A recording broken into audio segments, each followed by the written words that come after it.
season, and that means it's bug season. Heck, who am I kidding? It's always bug season in Texas. And that's why you need Grandeur Pest Solutions in your corner. They're locally owned and operated. They're trained, they're trustworthy, and they have a proven record as they have been in business for almost 10 years. They provide pest control against ants, bed bugs, bees, roaches, fleas, wasps, mosquitoes, rodents, spiders.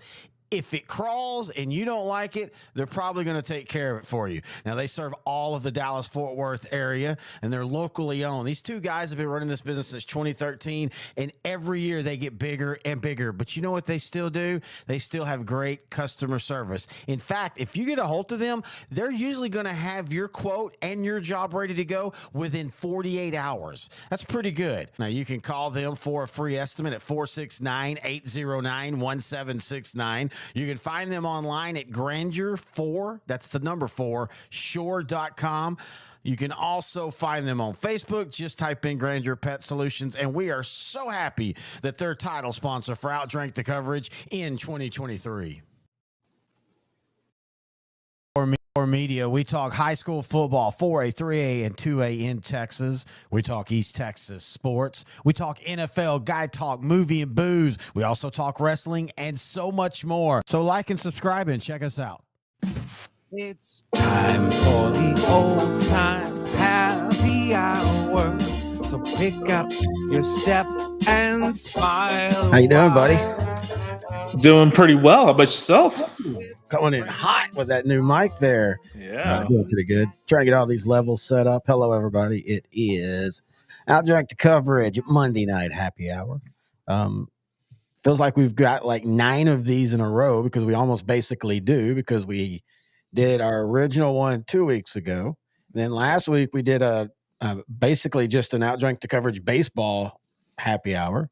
We're doing this happy hour, and then we're going to do one Monday to recap all of the draft. Oh, and what are we doing Thursday there, intern Noe? Live draft show.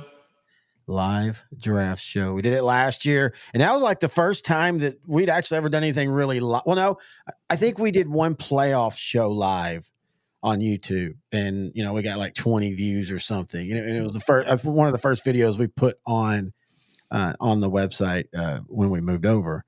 And then we came up with the idea to do a live draft kind of late. We didn't really even promote it. Didn't buy any. I think I might have bought one Facebook ad for it. Yeah. And I remember just looking up at one point, and it's about halfway through the first round, and we're pretty sauced, and we've got like Brett and them on, and we're all arguing. And I look up there in the corner, and it tells you how many you have when you're viewing, and we had like 1,900 people, and it was like, oh crap. Yeah. That was a good draft. That was a good time. I'm looking forward to this Thursday. I am too, because I think because we're more, we've got more we're doing. We're going to start an hour ahead and kind of catch up with all the NFL news we haven't talked about over the last 3 weeks. And we're not going to really talk a ton of NFL news as far as on the field. We'll talk a little bit about some stuff off the field, past and present. And so I like that what we're going to do, because we're going to do that. And then in the draft, we're going to have highlights of players. We have our same thing we did last year with what each team's weaknesses, strengths are, what they're looking for, what their last couple of drafts look like, and all that. And it's going to be fun. We're going to have guests on. We're going to have Brett again. We're going to have Ryan Fox. He's going to join us for a couple segments and give us his views on some stuff. And I also just think that the draft in of itself this year is going to be a little bit crazier. Last year's draft was pretty tame. Yeah, it was pretty tame. I'm thinking this year is going to be a little bit more interesting just because of some of the good quarterback and receiver prospects. There are 3 teams that are not even drafting in the first round this year, but I could see at least one of them trying to work their way back in. And I've already heard today that the Patriots are already shopping their number 3 pick, so that's going to be pretty interesting. I wonder if that's true, I wonder what they're thinking then, because I thought quarterback was going to be pretty darn high on their list. I don't know if I told you on the show or in person, but my theory was that they need more than just a quarterback. Obviously, they need someone. They need a future there at that position. But yeah, they with Jeremy Mayo and his new leadership, I really think he needs more talent. And shopping that number 3 overall pick will allow him to be able to get 2 to 3 draft picks instead of, the one. I mean, they still need line help. So you get a good young prospect there. They might be great, or they'll turn it to David Carr. And David Carr was a good quarterback coming out. The Houston Texans made a great choice in picking him number 1 overall in 2002. Yep. But just bad luck. Bad luck. I have to ask you though. And we said we weren't going to talk a lot of NFL, but hey, this is what we do. The reports came out, and I'm really surprised this wasn't talked about more. We're going to talk about Tom Brady here in a bit about something else that was kind of funny that we noticed today. Netflix is doing a roast of Tom Brady, and we'll talk about that. Well, here, you know what? I'll go ahead and just show it while we're talking about him. We'll show the. Let me see. Is this it? We'll show the trailer. Hang on, let me get this ready. This is this hard hitting stuff you can find here on our Monday Night Happy Hours. All right, so here we go. We gotta unmute it. The Arena. The roast of Tom Brady, live on Netflix. No helmets, no mercy, no Brady rule. No fucking problem. The greatest roast of all time. All right, so I'm just gonna say this. Looking at that, I cannot believe that that's the man that took the NFL for 15 years and absolutely dominated. It just blows my mind the more and more I see him out of his uniform and stuff. But anyway, there was also, he literally said earlier this week, or was it end of last week, hey, I haven't really completely ruled out maybe possibly coming back. Hang on. I know this is a long-winded way to get around because we did the show, but I'm asking you this. Is there a chance that New England and him, that's what's about to happen? And that might be why they're looking to trade down, get a bunch of picks, get a bunch of right-away starters? You asked me this a long time ago, and I said, yeah, just because I think the atmosphere for Brady will be more appealing. Mm-hmm. I think one of the many reasons why he left New England was because of the culture there at the time. I think he was okay with it when they were winning, but like 2019, for example, they did not win their division because of him per se or their prolific offense. They just started not having talent anymore. Yeah, they had an elite defense that carried them to an 8-0 start. Yep. So I don't really think. That was enough for him to just leave. He still has a desire to win, and he won. His first year with Tampa, second year won the division. It was a good 3-year run for Tampa. I said that I think if he goes to a team, as much as I think he'd be fine with going to New England, well, at least I would think the Patriots would be fine with him coming in. I really think that the Patriots are okay with Jacoby Brissett for at least 1 year while they try to figure out the pieces they do need and don't need. Mm-hmm. This is going to be a long project for the Patriots, and I think Mayo's given a lot of slack. I think Kraft wants to build a new winner. I think he wants to prove it and stick it to Belichick that he can win without him. Well, that was kind of my whole point about Brady coming back, because it would be a kick enough. And also, I will say this: I don't think Brady has hate for Belichick at all. I don't think I don't think it's that bad. I think they just it's an arrangement that worked for so long together that eventually you just tire of each other. But it would be the greatest end of all ends is if he went back to New England and took a team that would have been lesser than last year's Belichick and took them to the Super Bowl, or took them to at least even the AFC title game. And then you start thinking, okay, well, hell, Brady, you took them to the AFC title game this year. Why don't you play just one more year? And, I very much think that that's 60-40 going to happen now. I really do. If he actually does play this season, he'll be 47. Mm-hmm. I think he'll be tied or maybe close to George Blanda's record for oldest starting quarterback. Yep. And Blanda did it, though, in spot starts. It wasn't a full 14-game schedule. Correct. Yeah, George Blanda was a famous quarterback / punter.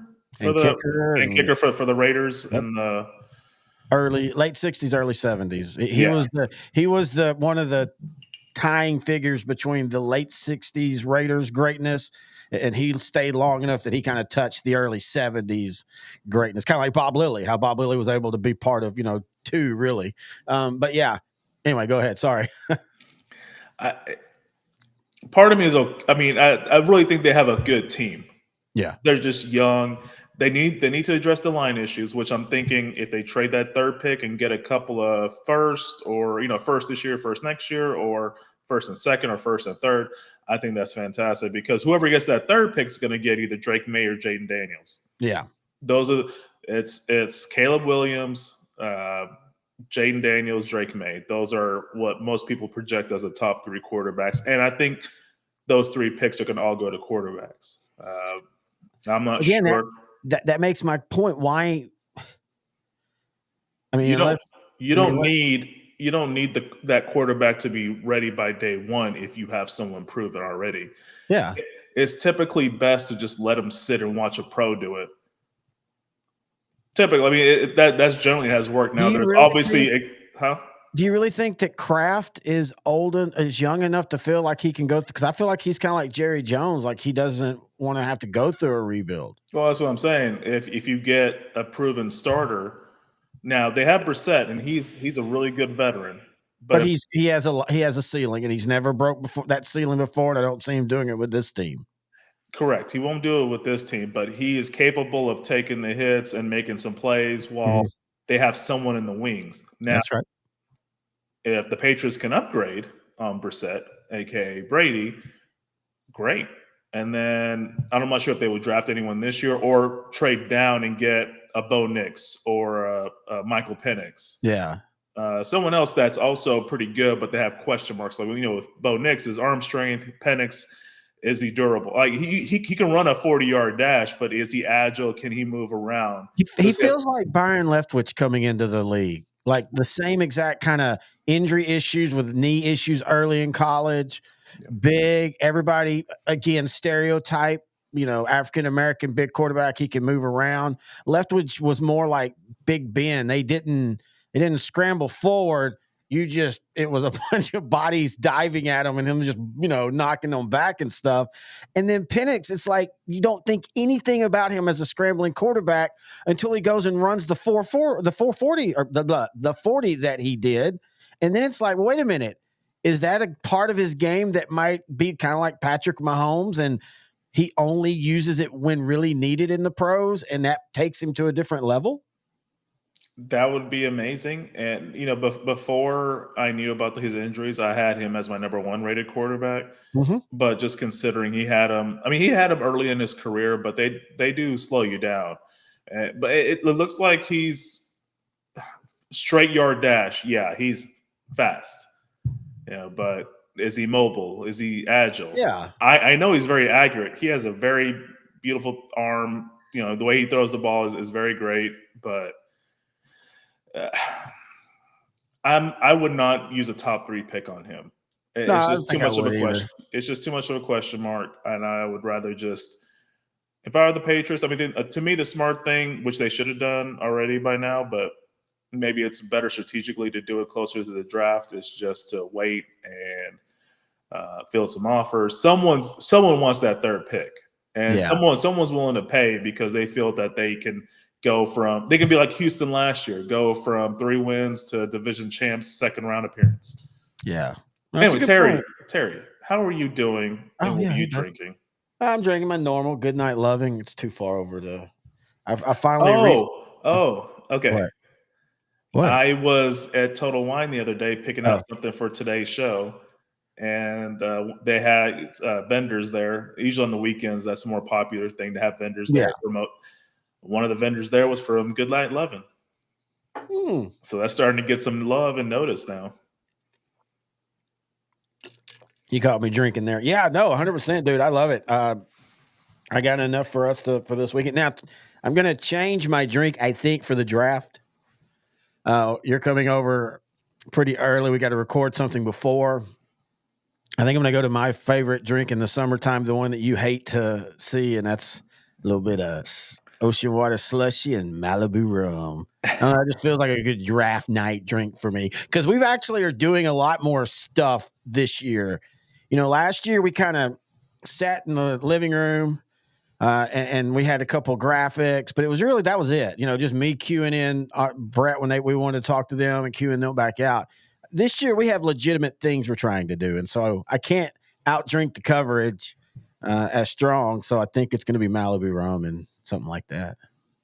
That's very responsible. I think you're growing up and maturing, Terry. Hang on. Why did you just test me? I'm a little baby bitch. Seriously? Wow.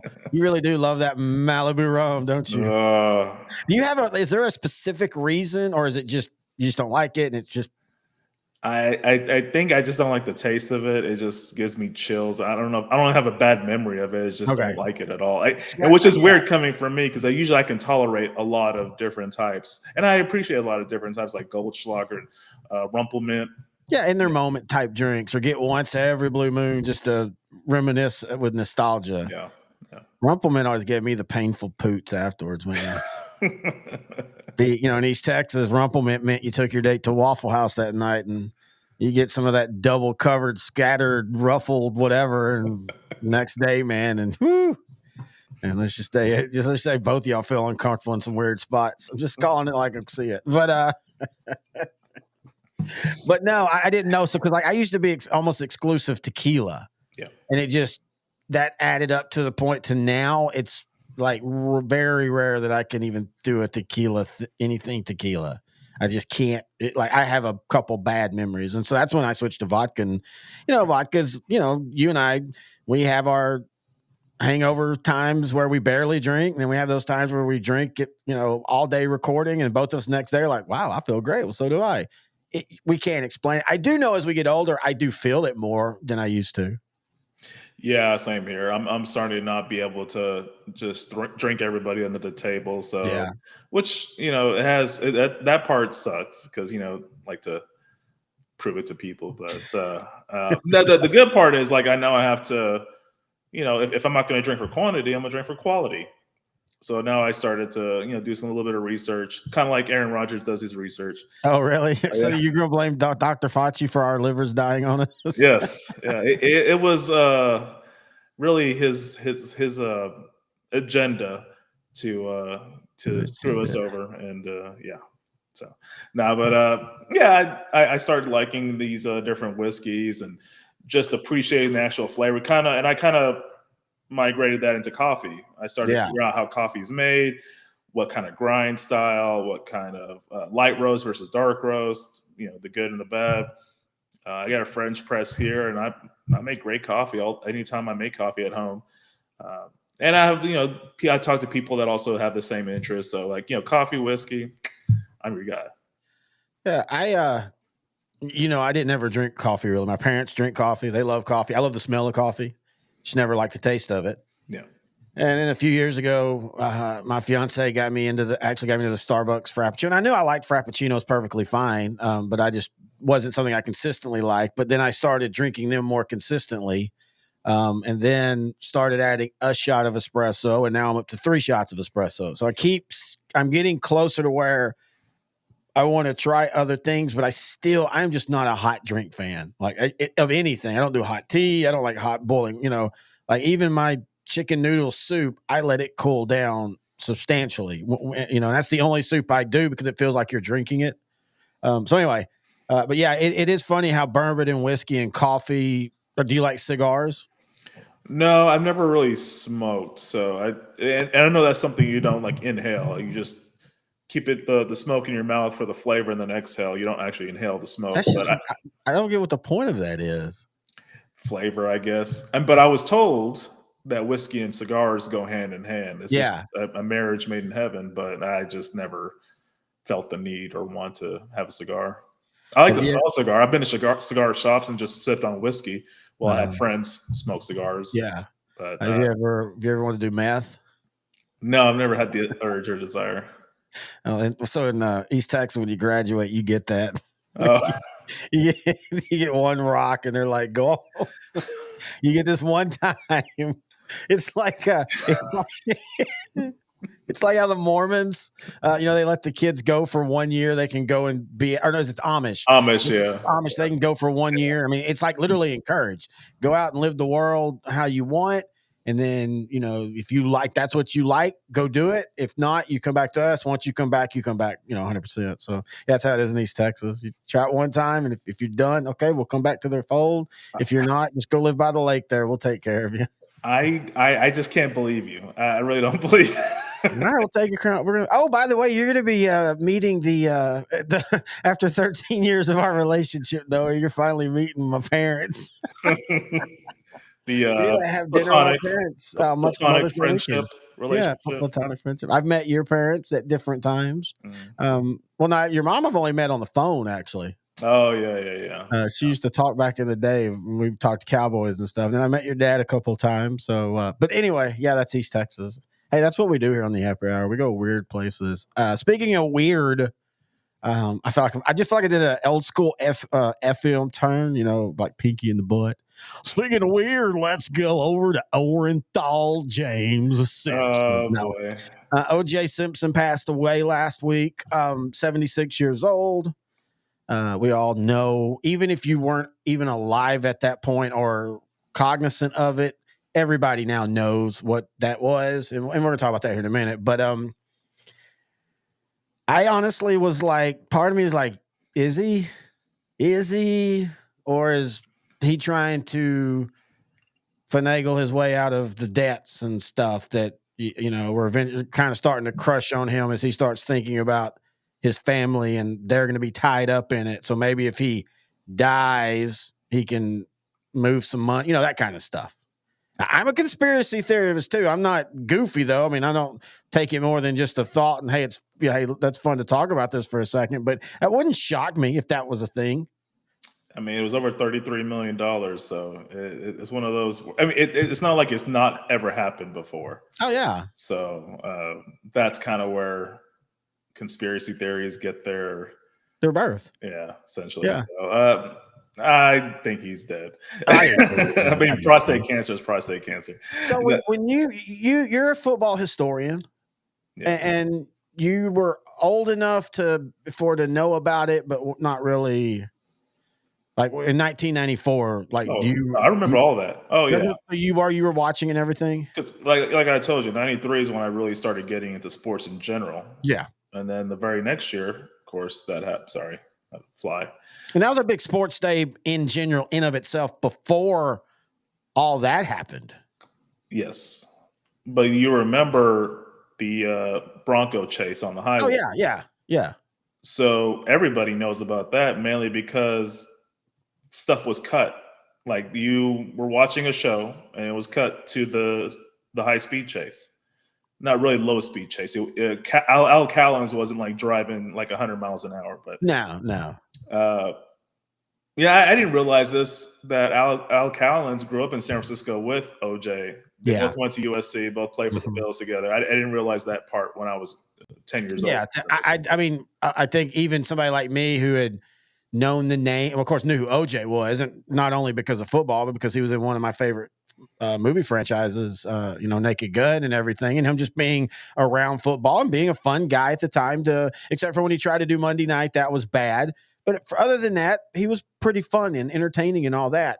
But I knew of them. I didn't know the whole connection. I remember that being that's an interesting thing, But I have a funny thing to talk about that special night, June 17th, the day before my birthday, by the way. Yes, I know. It's on my list. I'll get you something. I didn't see a thing. I didn't watch 1 second of it. Let's see. You would have been, 19? Or no, 18 going on 19. So what happened? Why didn't you watch it? I'll tell you the story. So I was married to my first. She was pregnant. We lived up here in Dallas. This is the first time I moved up to Dallas. Lived off of 635 in Jupiter, an apartment complex. I worked at a tire store, Discount Tire, in the management trainee program. And basically it was 16 hours of tire work a day, and it was in the middle of June. And I would just started. So in that first month, you literally couldn't say no to the hours. You worked what they told you. And then you worked 16 hours. It's kind of part of their whole, let's test them stupid stuff. But anyway, and so my parents were coming up. I don't know if my dad, he said he might join the chat. I don't know if he's listening, but they came up for a little birthday celebration, and Liz was pregnant. Timber was going to be born just a couple months later. We were about to move. We knew the apartment and all that. Just everything happened. And so I get home from after working a 16-hour shift and fell asleep on the bed. Next thing I know, it's Saturday morning, and my parents and Liz are talking about it. And then it just, started gathering information. And this is pre-internet. So I'm having to check, I think we had basic cable. So CNN, back when it was just CNN giving news, and it was a big part of the news. But if you didn't turn it on at the right time, you had to wait till it got back around to it. And I remember doing that Saturday till finally getting all the news.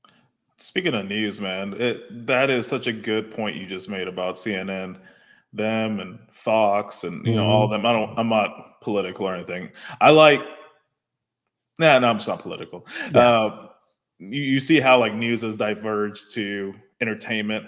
Yeah. And then you kind of see it. Hey, this is part of that. O.J. Simpson, this, and also his trial. Yeah. Now, as little as I was on that night when his trial started, I watched every day, because at that time, my daughter was a couple years old, and in early 90s, this is where you didn't afford childcare. So the one parent worked in the daytime and one parent worked overnight. And so that's what we did. And my daughter's mom worked during the day as a pharmacist, and I worked at night doing security. And so I had to keep myself up for long periods during the day because my daughter was up. I could only sleep when she slept. And so, man, I was tuned in every day on the OJ trial. It captivated me. That and the Timothy McVeigh, the bombing and Oklahoma City bombing, those are the two things I remember early 90s for me, working overnight and being at home during the day, just watching hours and hours of. McVeigh, the Oklahoma City bombing, that was how I learned why you do flags half-staffed during tragic events. That was because don't make fun of me. I was in 5th grade. And I know. I was in school patrol. What's that? And it's kind of like an honors student gets invited to this thing where you patrol the street area. You do the little flag. I got you. Yeah, I got you. Yeah. So part of our responsibility. How many times did you get your ass kicked after doing that? I was still bigger than most kids, and I like sports. It's nice when it's like that. You get to be the nerd, be like, "Come on, motherfucker." Yeah, I was. Go ahead. Sorry. But yeah, that's how I learned about the flag half staff. Why don't we just raise it all the way up? And then someone had to sit me down and explain it to me, because I was kind of like a leader for this. Yeah. Shut up. And I did Boy Scouts. I didn't make it up to Boy Scouts. I did Cub Scouts and then stopped. Went to the Boy Scout thing, and at that point it just wasn't for me anymore. But I did Cub Scouts and loved it, man. I did Dare. I did all that kind of stuff. That's pretty cool. I didn't dress up like a fake policeman like you did. See, I knew it. But yeah, so someone sat me down and taught me that. Yeah, about that. And then with the NBA finals, I just said what I was about to say. I was watching the finals, Knicks versus Rockets. They cut it to the chase, the high speed chase. I think that's what a lot of people remember, because that was the first finals without Jordan. Like, Jordan had just retired the prior season to take up baseball. So it's kind of a wide open NBA season. No one knew who was going to make it to the finals. And then you see Patrick Ewing and Hakeem Olajuwon. Like, okay, these two guys probably never would have been here in this place. Yeah. And so, it was 7-game series. It was a great series. Also, and again, I didn't see it that night. I fell asleep, but I've watched the 30 for 30 about it. Let's not forget NBC. That was the company that Simpson worked for. Mm-hmm. Still at that moment when all this is happening, and so they don't know what to say on the air. Like, normally you would have a running comment like, oh my goodness, this is crazy. This is happening. 3-pointer right there for John Starks. Man, why do you think OJ, they would talk about it, but NBC just acted like it wasn't happening in the broadcast. It would be, they'd go like, we're going to go back to NBC for this live breaking news. And then they'd come back and they just go right to the game. They wouldn't give their opinions. And it's because they all were like, this is our friend. What are Yeah, for people that didn't see it live, you have to think about the perception of OJ 30 years ago. He was a squeaky clean, smiling, fun-loving guy that everybody liked, no matter what your age or your race was. Yeah. He kind of just connected to a lot of different people. And he had this perfect image, and then you hear what happened. It was tragedy. You don't know, like a lot of it doesn't make any sense to you. And then you see the high-speed chase. And then months later in January of 95, you see the trial and all those people who became famous, Lance Ito, Marcia Clark, Chris Darden. Yeah, Darden, Christopher Darden, Ronald Furman, the detective. Mark Furman, sorry. And Kato Kaelin? Kato Kaelin was hot for a hot minute. And then let's be honest, all of that, which was oddly kind of early reality TV, all that begat the Kardashian. I was just about to say, because one of the lead attorneys was Robert Kardashian. And that kind of threw all of them. And he was also, the ex-wife was married to Bruce Jenner, who's now Caitlyn Jenner, who was married to Bruce Jenner. And people, it's hard to explain how big of an icon Bruce Jenner was at one point in America. I mean, he is one of the... I still think he's a track and field Mount Rushmore. When you think of U.S. stars in track and field, Bruce Jenner's, he might even be number one. And so, him being married, it was just you're right, that begat that. And so in an odd way, a reality show created the world of reality that we live in now, and the reality shows that we live in now. Yeah. Obviously Robert Kardashian is not the one but the name Kardashian, everybody knows 30 years later. No one would have ever thought that. But obviously they use that name. And they've been around long enough now. They're talking about they're now a classic cultural icon. Essentially, think about Kim inspiring a lot of women to get a certain surgery, those BBLs. Does anybody not remember when I love these? This is we've been waiting for a happy hour like this. This is the first time we haven't had oh my God, breaking news. So we get to kind of stretch our legs. And we have a run sheet, but sure we knew we were going to talk about we around here somewhere. We knew we were going to talk about Simpson. Yeah, that's just and all this ties into it. But dang, I forgot what I was going to say now. It just got me completely blown off course of where I was going with that. But no, it's just. It's funny though when you think that they've been themselves 20 years and there are part of what we're doing on YouTube is a birth of that, because people then started saying, well, hey, there's this platform, I can turn the camera on myself and we can do things from blogs, vlogs, all that to stuff like we do, where we do current content, but we also all the stuff, all of this. O.J. Simpson, 1994, basically you could say was the fire that lit that match and started all that process, because it grabbed America. I can still remember to the point that when he was found innocent, I can remember I was at a McDonald's in my hometown grabbing some food. This was, might have been Timber's first time going to see her, going into Marshall. She's two. It's right. It's literally the day after. And I grabbed the food because the drive-thru was too long. So I grabbed the food and I turned the thing to walk out. And right where the way it was built in Marshall, there was one of those circle ones right next to the door. And it was 3 black guys. And one of them looked and said, "What do you think about this?"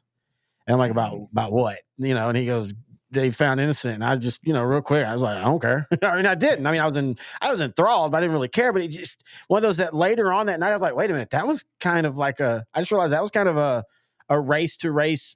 Oddly, why did you ask me specifically? And what if I would have been like, oh, that some bitch shouldn't have, Anyway, it was just a weird time. And so, but it grabbed the nation, man. It grabbed the nation. It's a where were you? That's why I knew I was asleep that night. I know I missed it, but it's that 9/11 and things like that's definitely up there with 9/11 and the Challenger for me in my era.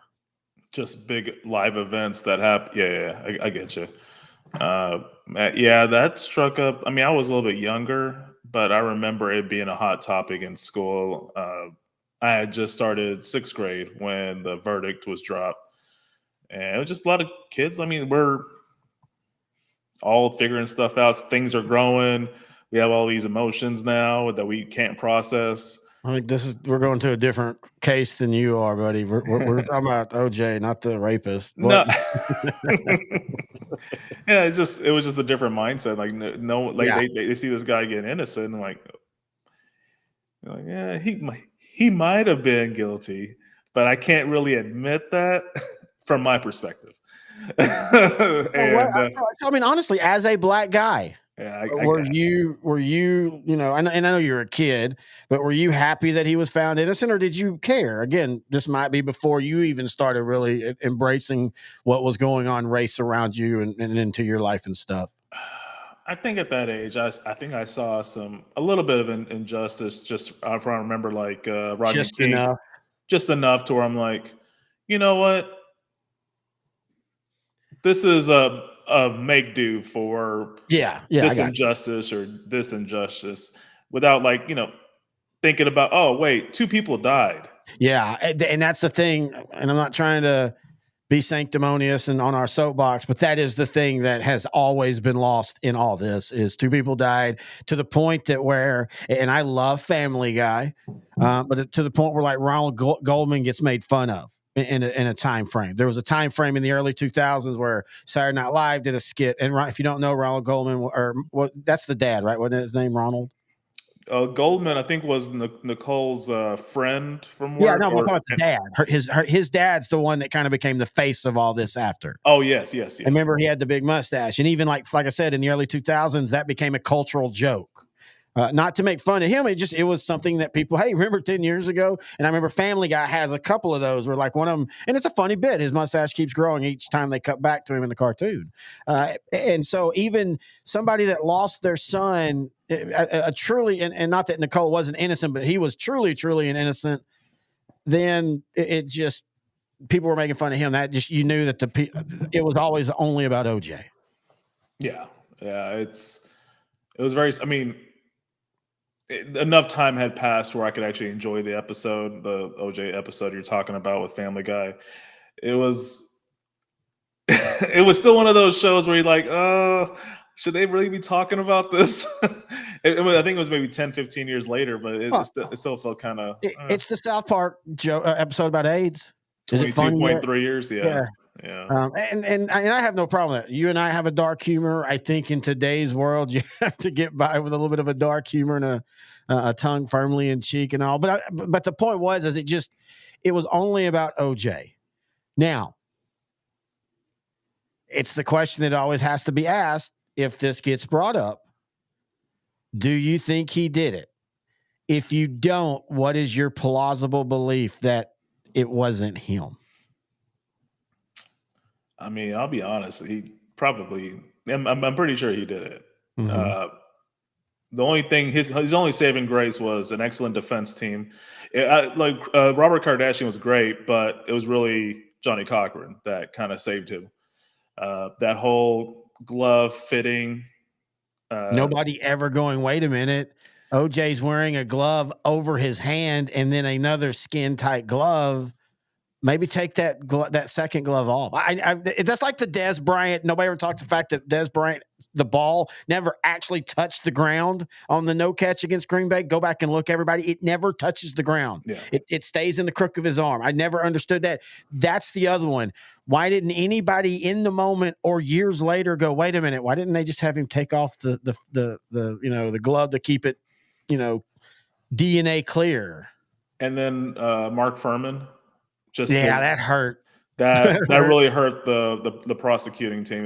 That's just you couldn't overcome that. That was just, it almost seemed like it was, oh, he's just trying to screw him over now. Yes, and people still loved OJ at the time. So he was very beloved. So you hear this, and it's like, oh, okay, you're gonna sway the court, Yeah. the people that are listening on the trial and all that. But man, that's you just have to live in the moment to really understand all the emotions that were involved in that trial.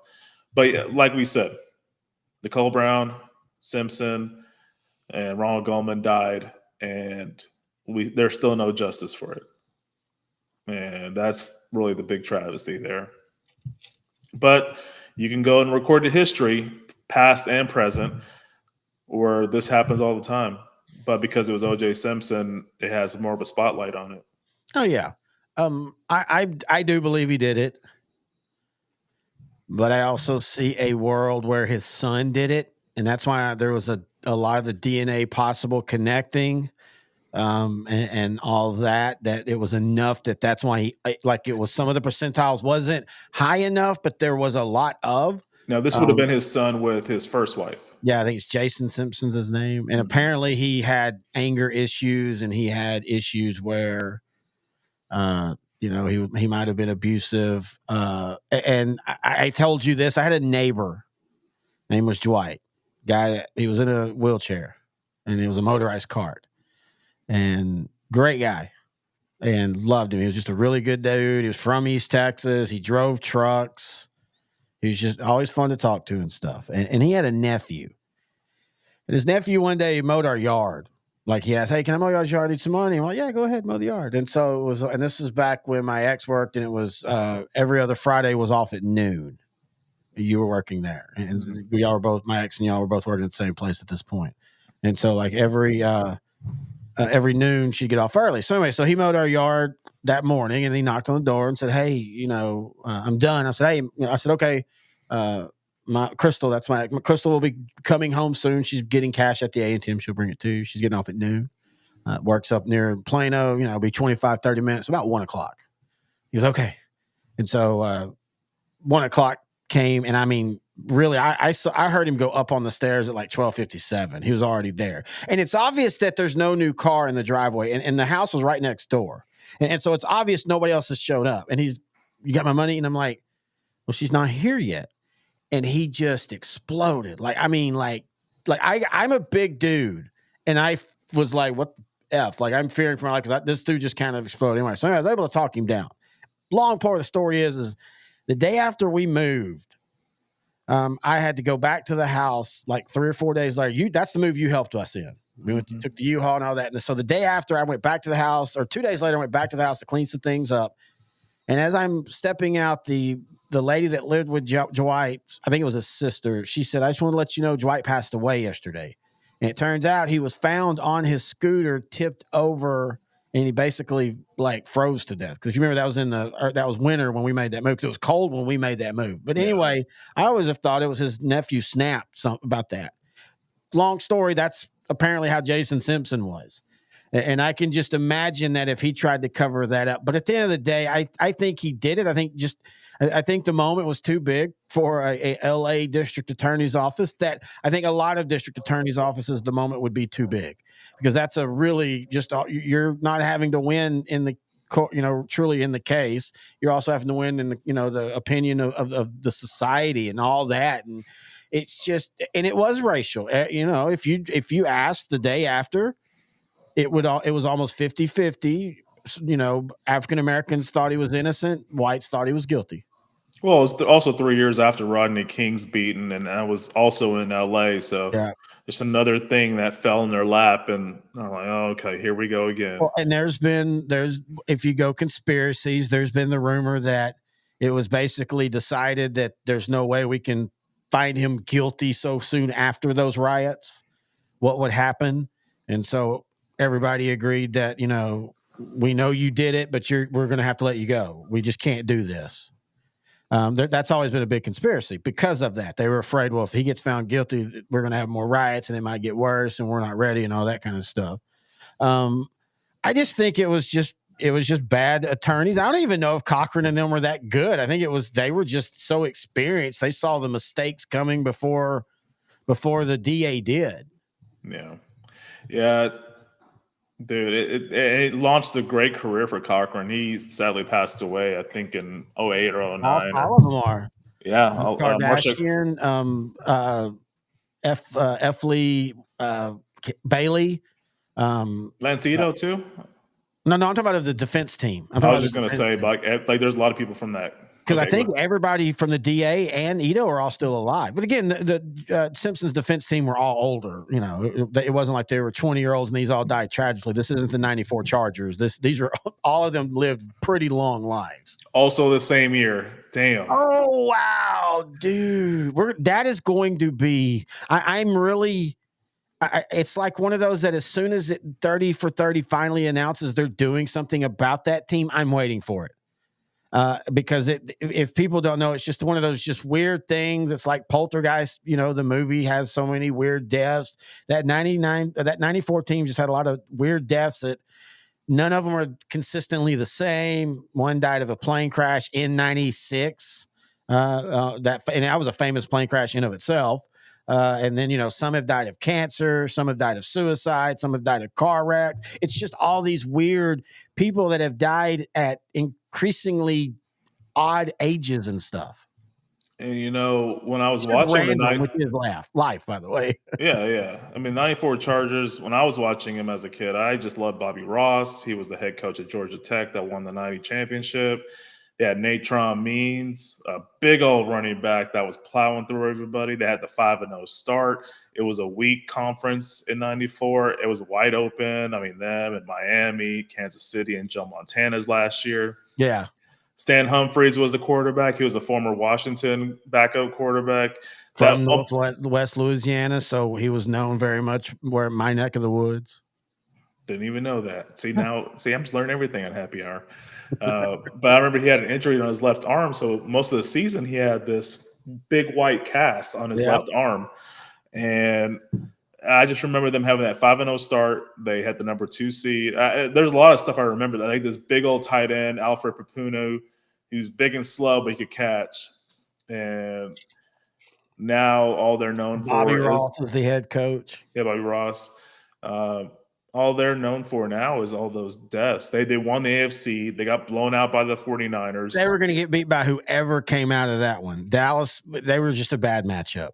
Yeah. San Francisco and Dallas was essentially the Super Bowl. That was a more competitive. Yeah, Pittsburgh was a good, solid defensive team, but they were not. They might have matched up better against the 49ers than the Chargers, but they were still not going to beat the 49ers. No, because again, they didn't nearly beat Dallas, and this is nothing against that Pittsburgh team, but they didn't nearly beat Dallas because they were as good as Dallas. It's because Dallas was at the end of a long, tired, depleted stretch where they were basically relying on 5 guys on the field to win them the game. Aaron Jackson brought up a good question. You know, right after he died, some mobster claims that they were supposed to kill Nicole for OJ, and that Ron Goldman wasn't supposed to be there.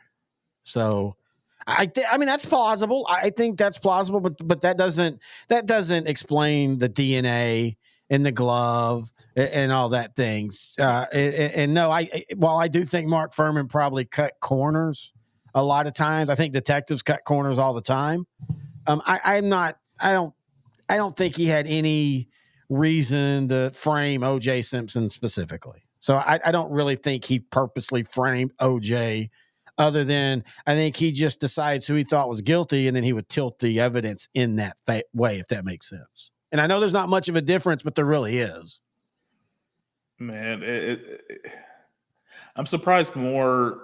I'm surprised there hasn't been a movie made. There's been some good. There has. There was the FX one, the series about the whole series, thing. not a movie. But I mean, that was a whole. That was to me. That's the definitive. Watch that. And that series, that series was great. They had Sarah Paulson as Marcia Clark, David Schwimmer as Robert Kardashian. That was the first one of theirs where it's the same guy that does American Horror Story, where he tells a sensational story through like the Versace killings, and he's done a couple others. But yeah, that's damn. You know what? I'm actually going to go watch that now tonight. That was great, and you know now Cuba Gooding is shown in a different light in today because of P Diddy and other stuff. He's been shown in a different light. Yeah. But Cuba Gooding was OJ Simpson. Amazing. I thought he did a great job. I thought it was nice of them showing OJ Simpson as a black man, but then also how other black people viewed him in reality versus how he was viewed publicly. Marsha Clark, Sarah Paulson, she's one of my favorite actresses, and I love her in all the American Horror Story movies shows. And Schwimmer, obviously Kardashian. Can't remember who played defense attorney.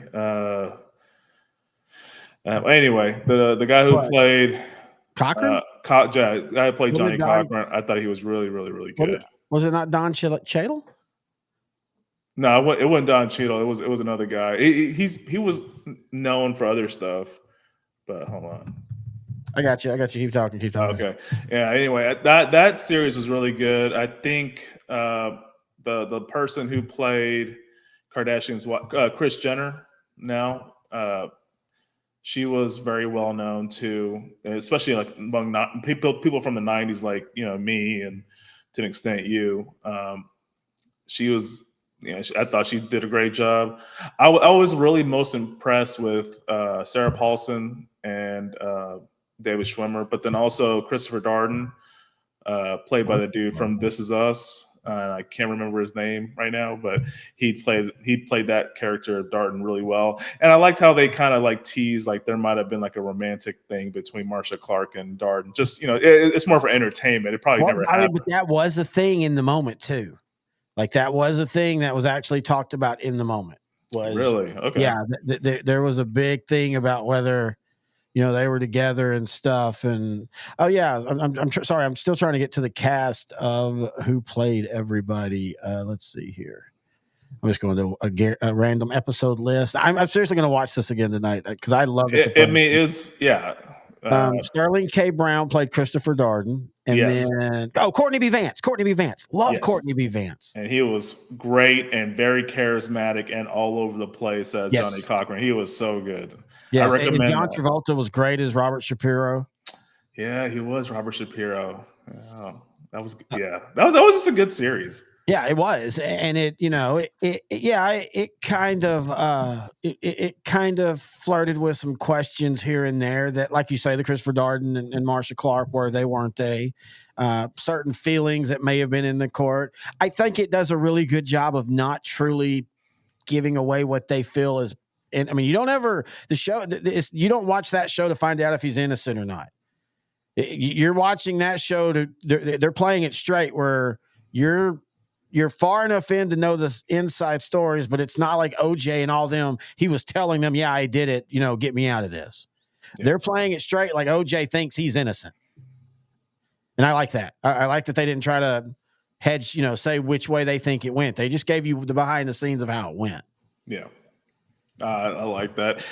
Man, I don't. If anything else you want to talk about with this, because this is. No, I think we've talked enough. I do want to go to another cultural icon that we're starting to see happen. This is called a segue, a professional segue, as it looks like if the WNBA is ever going to have a chance to survive and thrive and not just be on the NBA teat and not just be talked about and made fun of when they do ask for equal pay and you point out, well, that this equal and equality are two different things. Honestly, you can't, anyway, point is, if they're going to survive, it's now with Caitlin Clark. And then there's a lot of girls behind her and there's amazing players in front of her, but Caitlin Clark is the Magic Johnson, Larry Bird exploding point for this league if it's going to happen. And I'm glad you brought that point up. There's a lot of great athletes in the WNBA currently. One of my favorite women athletes of all time is Diana Taurasi, and she's in her twilight of her career. She probably has another year or two left.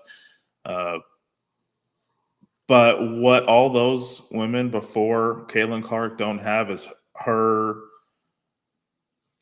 outward personality. The way she expresses it is just so much different and captivating, and it draws people in compared to everybody else. And no offense to them, they were great.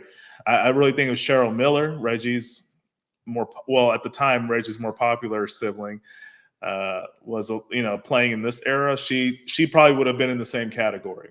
Probably would have been more like a more talented Angel Reese, who also got drafted. I think Caitlin Clark and Angel Reese are going to be they're just going to be on a trajectory right now. They're both dominant personalities that are very talented. Caitlin Clark's getting the spotlight now, but there's a lot of other ladies right now that are being encouraged to just be themselves, to show.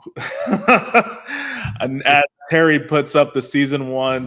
And at the top of the second half, it's 16-9. Easton leads the scoring with 4. And that's why she commands $7,000 a year. These gals sure do make it look difficult. But is having this minor skill worth being so unattractive? That's for the fan to decide. Yay!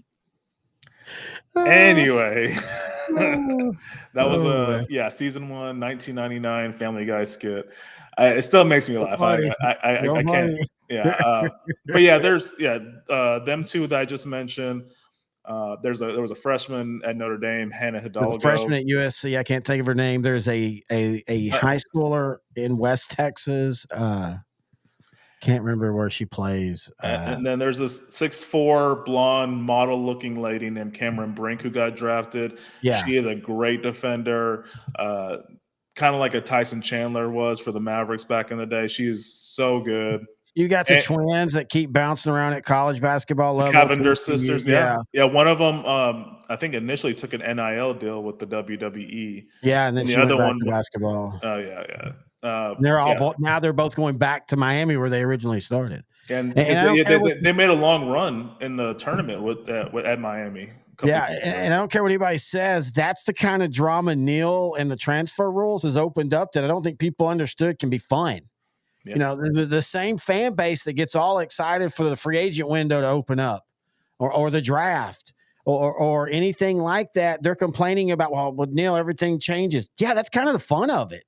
Like, some of these people, it's like, I'm even going like, well, why are you leaving? Are you literally just leaving to go, I want to go experience something else, which, by the way, I think that's awesome. I think that's the whole point of college in of itself, in theory. And that's the way, again, it's funny, the same people that scream capitalism in their life, they want to run a communist style system where somebody isn't getting paid for their efforts and their labor.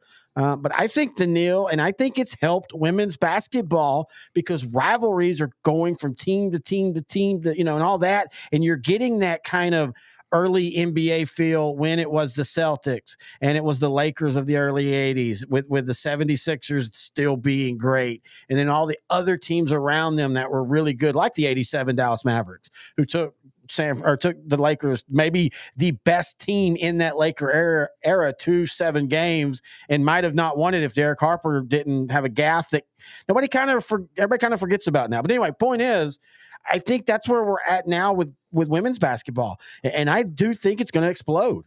Dude, I've made this comparison. And thank you for bringing up the Celtics and Lakers, because Caitlin Clark at Iowa is basically the same as Larry Bird at Indiana. They both grew up in their respective states, went to a team that they were the only star. They have good team, they have good players around them, but they are the true star. Yes. Carried their team to a championship game, but got outclassed by another team that was an actual team full of really good talent. And you can only be a one-man show for so long. Yeah. I know Danny Manning did it in '88 for Kansas.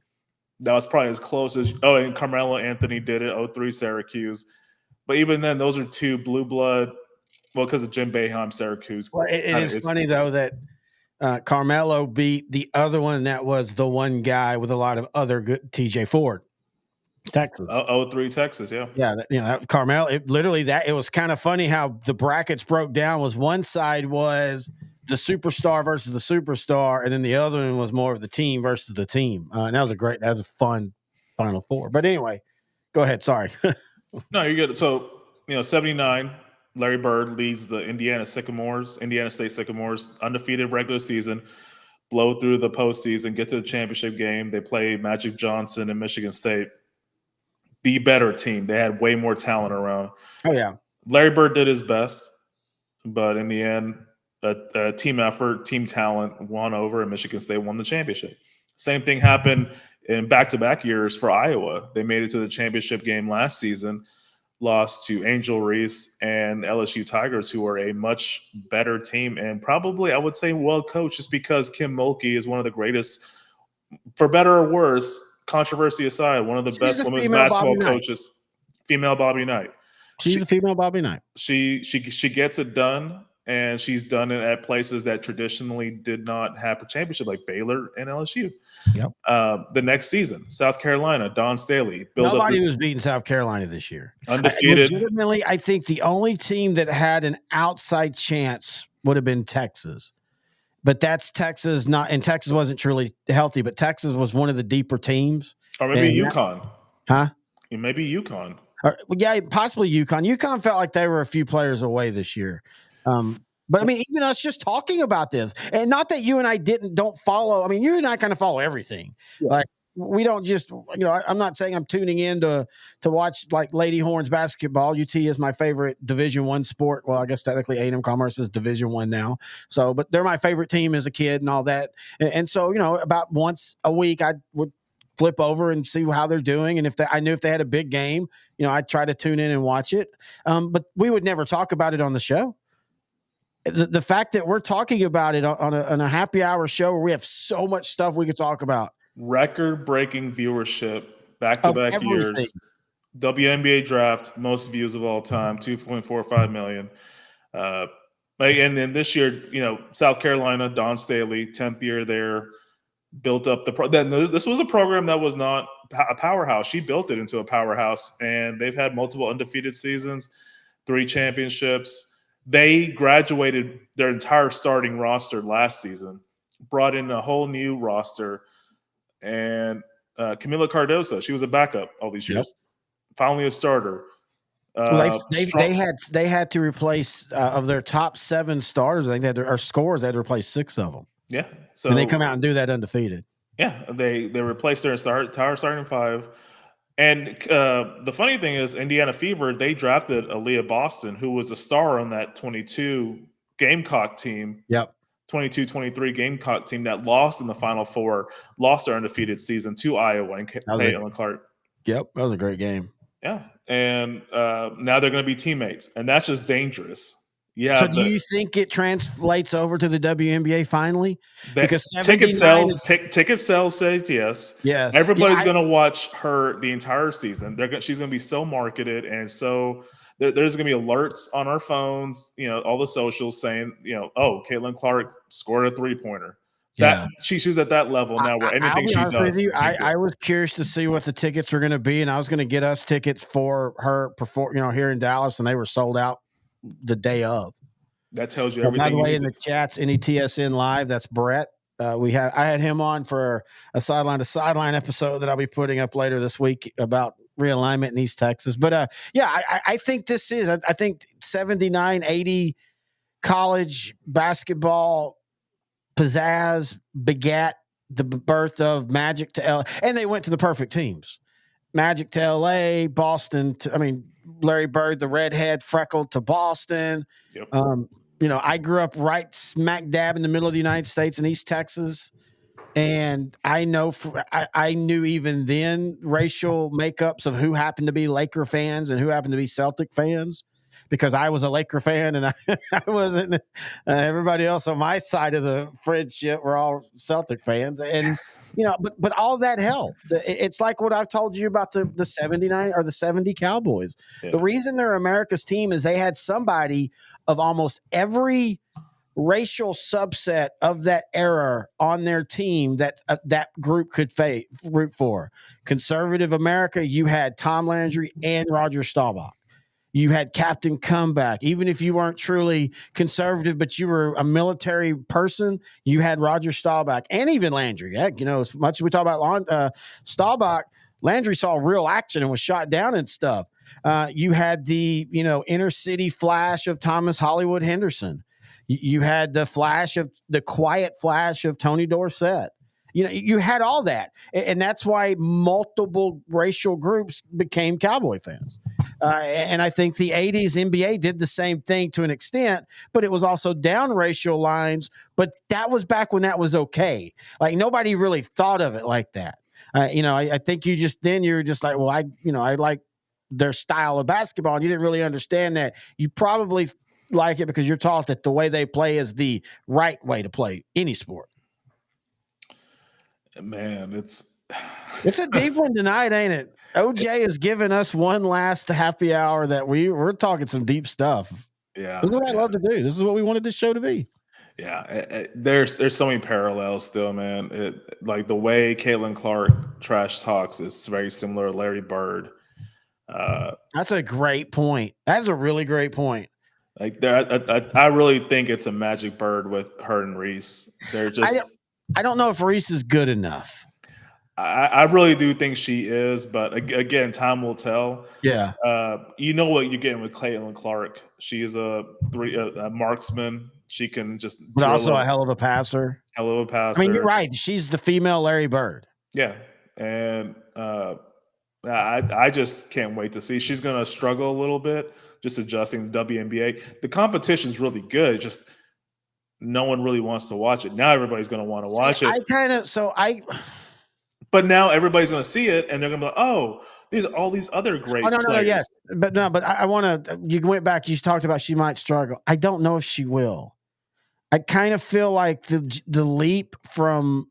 I think in basketball in general, both male and female, the leap from great at college to great at pros for the great ones is not as big of a leap as we ever think. Like Michael Jordan immediately became a scoring machine. Yeah. I think in female, in WNBA, I think it's the same. I think that she's so good, she will transcend and just immediately like not only become rookie of the year, but like putting up scoring records. And that could very possibly happen. My thing is, I think she has a target on her back. And I agree with that too. Yeah, it's a good point. People are less physical now? Huh? We're less physical. I think even in female, I keep saying female. I don't mean like that. In women's basketball, like in the 80s, they were more physical than they are now. So even if they're gunning for her, I mean, all that's going to do is put her to the free throw line, and then she will break records, and then she'll do it in the worst way possible. So that might be one of those things. And folks, you have to understand what I'm about to say. This isn't fixing games, and this isn't like betting, and this isn't writing a script. There's something to talk about there. Yeah, but the leagues will shape the game to their stars. And so if we see a rookie year where she is getting bodied and just physical for physical sake, you're going to see the WNBA tilt the rules more offensively, period. That's just how that works. And if they do, then she's going to – I just think she's destined. I will go ahead and stake my claim. I think she is one of those it's a can't miss.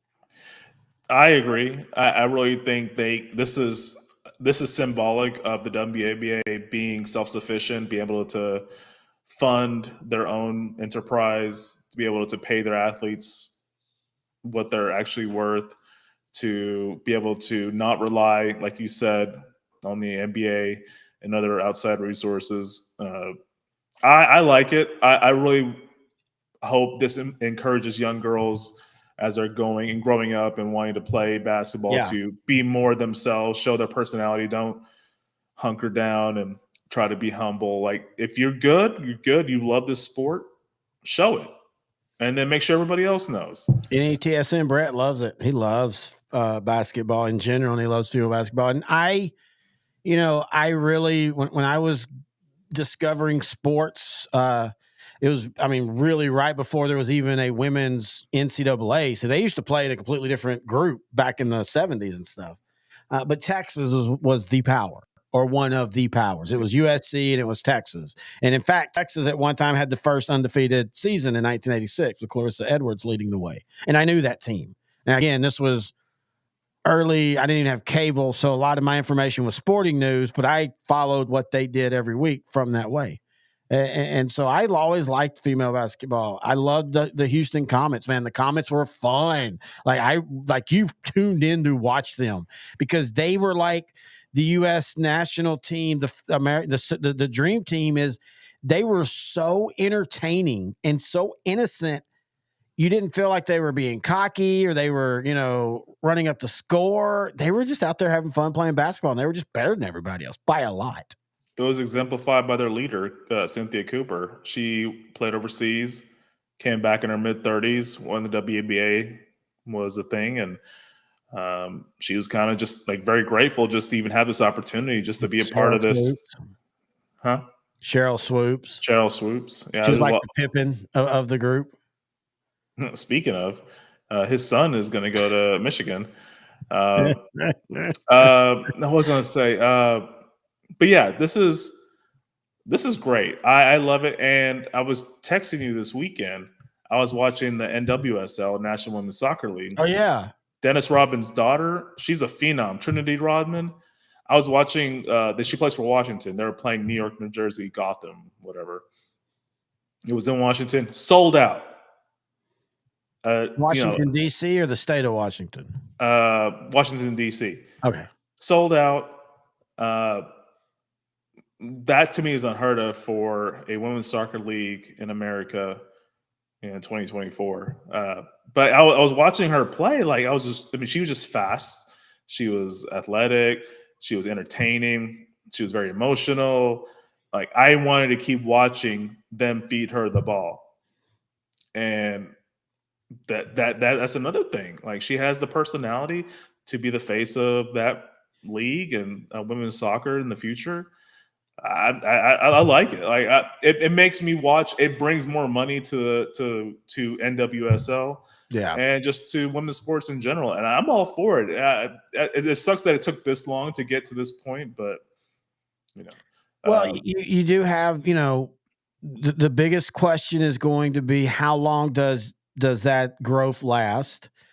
Also, the expectations of the media that will cover them or that will broadcast them, are they going to over expectate, we'll be just as big as the NBA? Or are they going to understand that even a small step forward is a giant step forward and let that growth be natural and actually happen? So good point, because think about the 99 U.S. women's soccer team that won the World Cup. Yep. Brandi Chastain took her shirt off. Iconic moment. She's over celebrating her winning goal. And then they started a women's soccer league in the U.S. and it lasted 3 years and they folded. Yep. They just couldn't sustain it. This now seems to be more sustainable. Different access to watching games, through socials and the internet. I think there's a new wave, and not just in basketball. I think soccer too. I do think that they need to get away from the NBA and either get a Nike or someone else to bankroll them, so that they can, or even, go outside of the thing and go to something like a Google or a Microsoft, something that could give everybody pay raises, could make everything as good as you possibly can, and be okay understanding that it might be 10 years if you ever see $1, but that's fine in that $1 trillion machine. I think it's mutually exclusive. Not mutually beneficial, not mutually exclusive. Sorry. Yeah, I know what you mean. The company gets the good PR at promoting women's sports, and I think at basketball or whatever, they get the money that can help promote and grow the league.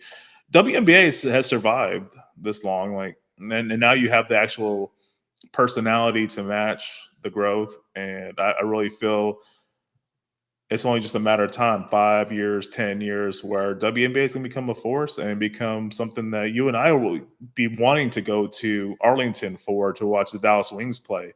They're already trying to build a really good team there. And just off of that, they made the playoffs this past season. But Arlington, they play in Arlington? Oh, that's right. They play at UTA, don't they? Yeah. My alma mater. Yeah, exactly. I forgot about that. In fact, my daughter took my granddaughter to a UTA game, or to a Dallas Wings game last year. Oh, nice. But they lost, or huh? Did they lose? I don't know. I think it was last year. Last year they made the playoffs. Oh, okay. They're in that dangerous spot though, that where FC Dallas is, where they're not bad enough to rebuild, but they're not good enough to keep people interested. And if you're going to be a side sport, in a town that can, facilitate you, you've got to be either great and win a ton, because Dallas will go watch anybody that wins. And if you think I'm crazy, go look back at the FC Dallas run. People forget they made an out of nowhere run to the finals and lost to the Colorado Rapids in that same 2010, 2011, when all of Dallas sports were actually really good for a moment. And they had a ton crowds. Heck, when we went to a game one year, and it mattered that it was LA and you had Brady Keene and a couple of big players, but it was packed because that FC Dallas team that we went and saw that year was a good team and they were competitive. And in the last few years, they've just been right in that middle. And man, if you're a side sport, you can't be in that middle. You got to either win or be exciting at least. Well, I thought it was mainly because Beckham was supposed to play, but I don't know, maybe not. I remember that I remember it being hot. I remember us joking that Robbie Keane was drinking the water of our goalie. Oh yeah, because he had like a weird, he looked like 1995 Keane and not freaking 12 or whatever it was. Well, we were joking like he was thinking it was whiskey. Yeah. Oh yeah. Oh yeah. Oh, that's what we also remember, that Lemon Bar place that sadly disappeared quietly. That was such a good spot. Yes, it was a really cool spot. But anyway, but point is, if you're going to be a side sport, you have to win or you have to be exciting. Yeah. And the Wings are in that dangerous spot where they haven't quite did either well enough. I thought this last year was supposed to be some big amazing year because they they had like the two of the first three picks or something, and yet all the draft grades gave them were like D's. Yeah. It was like, wow, really? Like, are you the 1992 Colts that had two top defensive guys and Steve Ittman and Quentin Corial? And Quentin Corial, solid. And the other guy had injuries, but still, you struck out on 2 picks out of the first 2 picks. Well, they did not have Bill Tobin as GM at the time. So. Oh, he just passed away. Good segue. There was actually, the funny thing is, not funny, but there was a lot of very big names that passed away in the 2 weeks since we had our last happy hour, since the solar eclipse. And he was one of them. He was 83, died on April 19th. To a smaller extent, he was the Bears GM from 87 to 92. Kept them going. Yeah, kind of kept that 85 team going into the early 90s.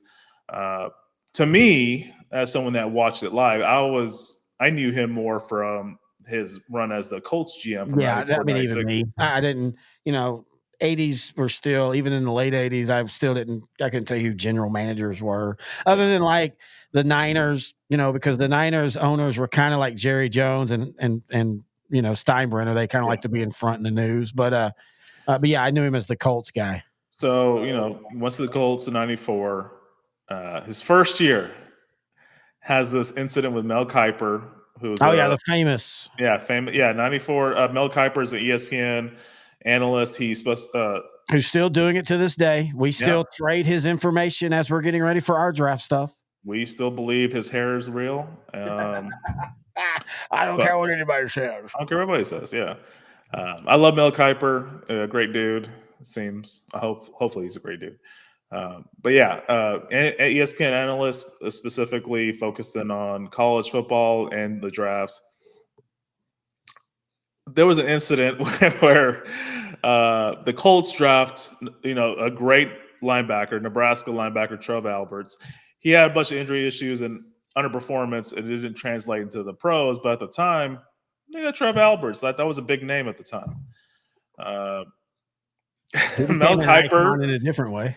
Mel Kiper kind of accurately said that Trev Alberts was not going to do too much for the Colts. Yeah. Bill Tobin, defending his pick, says, "Who the hell is Mel Kiper anyway?"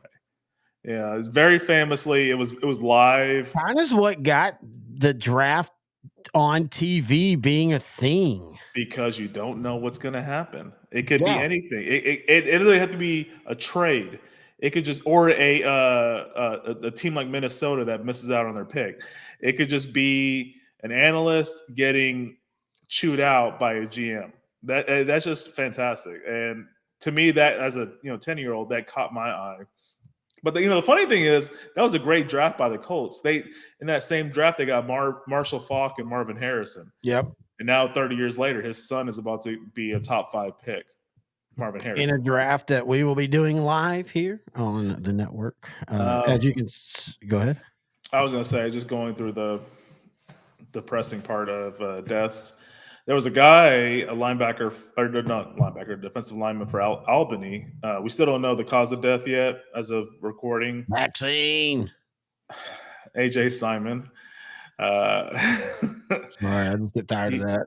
He was hoping to get drafted this week, and he was 25 years old. Albany defensive lineman. He passed away, sadly. Robin Gabriel, 83 years old. He was a 69 NFL MVP, forgotten legend, former Eagle and Ram quarterback. Never won a Super Bowl, but he was a guy that was on teams that were always in contention, top 5 teams consistently.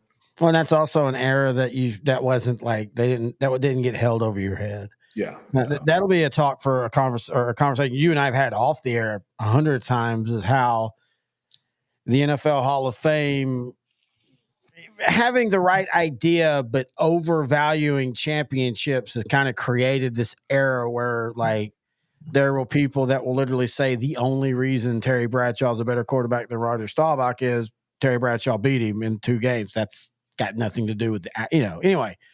Just going off that and talking about that.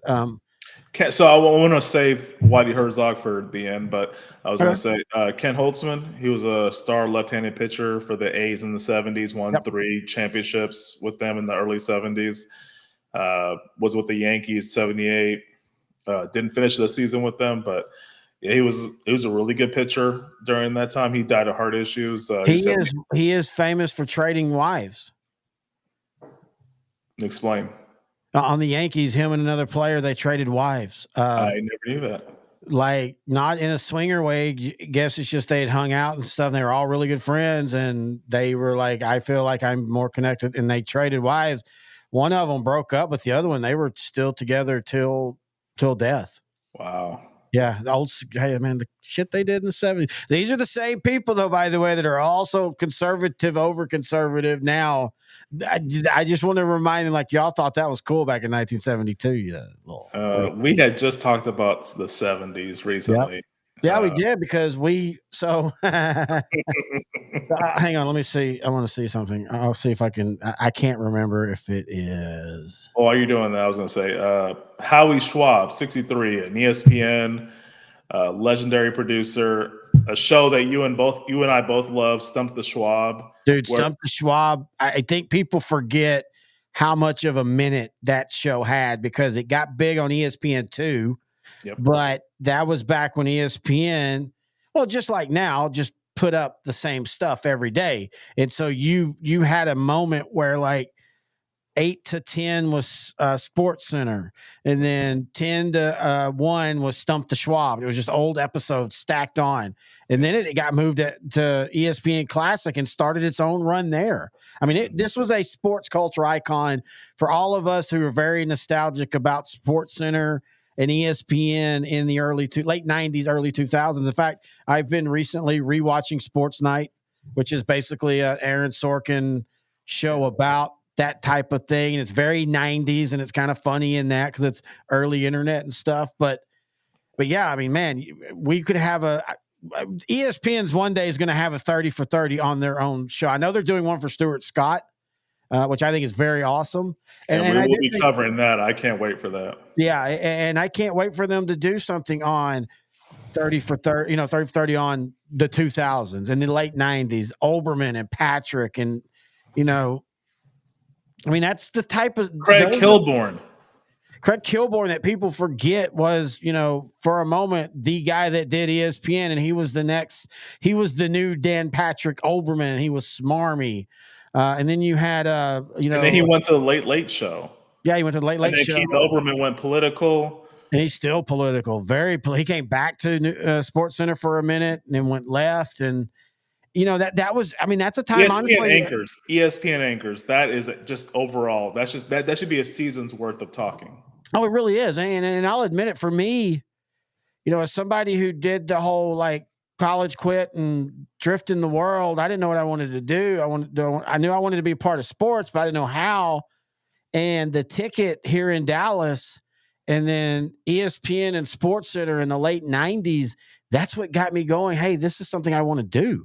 Like, this is something that I think I can do for a living, is talk about sports. And so when I went back to college and I ended up dating a chick and end up in theater, well, that just helped stoke that creative side that I didn't even know existed at the time. And so here we are now, slumming it and, in inner city Dallas, trying to do a show and not get shot. But hey, we're going to make it. No, I'm telling you, buddy, just keep trying. No, but that was so iconic. And that goes back to 1994. Yeah. And OJ, and how SportsCenter kind of took off from that because they were reporting on that. And so they were the channel where a lot of guys got their whole OJ Simpson stories for the day. Talk about personalities, all those guys, R.I.P. Stuart Scott, but like all those guys, they had Tom Mees. Huh? I don't know if you remember Tom Mees. Yeah, he passed away, R.I.P. I think he drowned in his pool. Yeah, he drowned in a pool trying to. Well, there's been multiple, but he drowned in a pool. But that he was the guy that kind of you thought of hockey in that moment. Yeah. Charlie Steiner, who apparently is having some real health issues out. That's sad. He's been around so long that people remember him as the Yankees broadcaster, but he's been doing the Dodgers for 20 years now. I had no idea. I didn't either until all this. He stepped away. But yeah, Charlie Steiner was part of that. Charlie Steiner was famous for the Carl Lewis trying to sing the national anthem. Oh, yeah. Charlie Steiner can't stop laughing. Yeah. Again, tying it to just everything of sports media and OJ Simpson and the news channels in the 24 hours. And now we're here where news channels and sports channels are terrible. And look, SportsCenter is not bad now because of politics. It's bad now because I don't need SportsCenter for my scores. Yeah. Well, we needed them for our scores. Yeah. That was so earlier in this show, you were talking about something that related to like news or just. I think you just mentioned CNN. That's what made me think about this. Yeah, we're talking about the trial, OJ's trial. CNN kind of got its. Think about ESPN, how they've changed. They got rid of all their really serious, really good anchors, analysts, whatever, and they gave Stephen A. Smith the highest salary on their show. Skip Bayless. And Skip Bayless, who's not around the horn, pardon the interruption, all those. Now, they went more the entertainment route. You know why? Why? Because they can put those on Facebook and get 25 million views. Amen. That's why they bought Pat McAfee's show. Yep. And now he's. I've never liked Pat McAfee's show. Nothing against him. I'm just not a bro humor guy. I think it's just I'm aged out. Barstool Sports. I know a lot of people that are just below our age group that absolutely love Barstool Sports and that kind of bro humor, frat boy humor, boobs and titties. And I'm not pretending there wasn't a time when I was the same way in my 20s. Now in my 40s, late 40s, I don't have time for that. And that's the same way I feel about Pat McAfee, but I understand what he means iconically and cultural. And like, he's kind of become the sports Joe Rogan. And at least McAfee's a little bit more. That is a good analogy. But at least McAfee's a little bit more tied into what he's talking about. I don't, and I used to love Joe Rogan, and I've seen Joe Rogan live a couple of times, and I saw Joe Rogan live in the 2010s when he was kind of coming back as this MMA guy who was also funny and all that. My biggest issue with Joe Rogan is he has that view of it's okay if I just have any weird view on, they deserve that view. But then you're such a cultural icon now. I don't want you to gatekeep, but you can't spread crap that just is blatantly false just because you think they deserve to have that question asked. That's just not the way it works. I mean, to an extent, I agree with Rogan, but I eventually see your point and like just think about it. Like you step away and think about it like, maybe you shouldn't have everybody. I definitely want everybody to have their voice heard and have Yeah, their that's fine.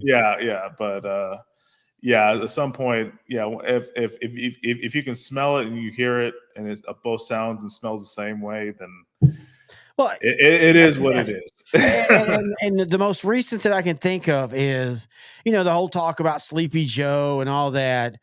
And this was a few months ago, and I can't remember who's talking with, but they brought up that, oh yeah, Joe Biden said this, and this, and they have a guy producer, and they're like, go research it. And Joe Rogan goes on this rant about, man, Sleepy Joe, you can't, I know you don't like, people might not like Trump, but do you really want this guy who doesn't know what he's doing at the office? And then the producer comes back and says, oh, y'all are actually wrong. It was Trump that said the goofy things that y'all think. And they just went, anyway, let's go. And they didn't, there are people on the streets that with mic in their hand, they do that same trick on people. Yeah. Where they'll say something that former President Trump said. Yeah, and then you flip it on them. Yeah. Anyway, two more passings. Steve Sloan, he was a former backup quarterback for Alabama during Joe Namath's time in the 60s. Known for being a coach.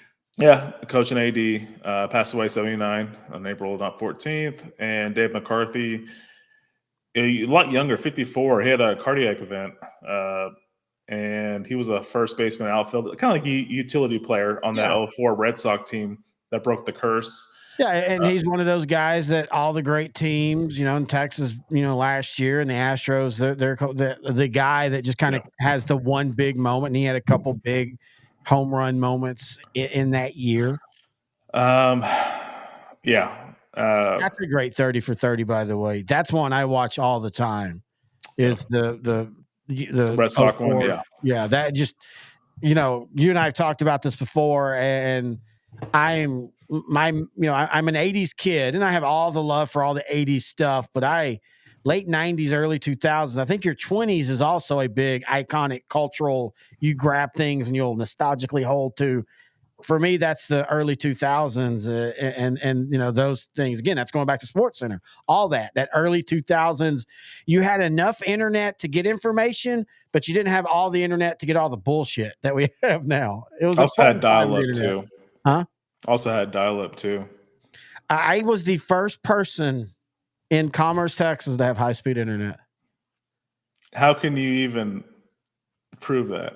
Because Commerce, Texas was so small that there was one internet company, and it was owned by the family that ran the coffee company that my ex worked at. And so when they were getting high speed, he literally was like, hey, I've never done this before, so if I hook it up, I'll give you I think he gave us 2 or 3 free months because he didn't know what he was doing. So we were legitimately the first home, and Commerce has only got like 5,000 people, folks. They ain't it's that big of a deal. But I think you just blindly believe somebody and are gatekeeping right now. I mean, he told me to have some Jesus juice, and I Make Love to You played over and over. Okay. We were talking about that the other day. I was trying to mess with you, but you turned it around on me, so I'm going to move on. I turn everything around on you. Oh, speaking of turn things around, let's talk about what's his name in the NBA that's probably bro. What? But there's one more death I wanted to talk about. My bad. I'm sorry. Before we talk about Porter, I know you want to talk about Porter. Okay, go ahead. Whitey Ball. But didn't we talk about this 2 weeks ago? He died on the 15th. Yeah, we talked about him during the baseball happy hour. Yeah. Did he die then? Yeah. He died on the 15th. That was exactly a week ago. Yeah. Like he literally died that day. We talked about St. Louis. I talked about, which I'm fine talking about again. Hey, I'm not complaining at all. That was one of the. Never mind. No. Because I don't think people understand this when I say this. Yes, I'm a Cowboy fan. Yeah. But I also, as you know, wear Houston Oilers stuff all the time. And I grew up with the Saints. I loved watching. I don't hate a lot of teams. And Whitey Ball, even though the Astros were one of their big rivals, dude, St. Louis at that time with Vince Coleman and Willie McGee and Ozzie Smith and Joe McGrain pitching and Todd Stottlemyre. And they were just just the way they played on carpet, man. Everything was a squeeze bunt. Everything was a hit and run. They were just fun to watch. And they were never consistently elite every year, but some of those years they hit like 85 and 87. Yeah. Oh man, They got their one World Series. They got the one World Series Probably in could have '82. won more. Yeah, Um, I think small ball or whitey ball giveth and it taketh. And it did. And that's exactly, you talk about Ryan Fox had one of the Ranger greats in Jim Sundberg on. He's part of the reason why those Royals won that World Series was because of his arm. He was, multi-gold glove winner. He was Pudge Rodriguez before there was a Pudge Rodriguez at Texas. It's weird how certain teams get certain positions. They just always kind of have really, really good players at, and catchers kind of like that with Texas. But anyway, that they were just, they lived by that. It's like the early Cowboys living by the blitz on defense. You live and die by it. Some nights it's great, and you just hope the odds broke out. And unfortunately for them, like against the Royals, man, that was back when every World Series just felt like something. Oh my God happened. And a lot of that's I was a kid then. There are 14-year-olds now that in 20 years will be saying the same thing about this era. Oh my God, you had Texas winning out of nowhere. You had the Dodgers fight, but it felt like every 80s World Series had some big holy crap storyline as part of it. I mean, the funny thing with kids nowadays, that could apply to any sport like NBA and baseball. You see these upsets happen. They start asking. I mean, to the point now where you don't even think anything's an upset almost. What's the point of even winning a division? Yeah. You saw what happened this season. You saw this past season, we saw the Rangers play the Diamondbacks. That was there were two of the worst teams that made it to the playoffs. With travel today and how easy it is to get from places, I can finally see a world where just get rid of divisions. You have two conferences, and it's 1 through however many you think will make the 8 teams, 12 teams, whatever it is, and just get away with divisions. And I know that would suck, especially like in the NFL where, let's be honest, there's not many people that don't think about the NFC East in the first conversation of the NFL. Yeah. But I understand that we might be finally at a point now where it's 1 through 12 get in. Dude, this is a controversial subject, but yeah, I agree. I think the NFL needs it. I think all sports might need it. I think the NBA is already doing it. Once they decided you can still win the division and have a losing record if everybody else in your division has a losing record.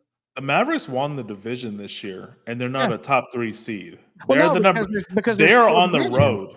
But that's because there's 4 divisions. But I'm saying is you can be I'm talking about NBA, the Mavericks. Yes. But go ahead.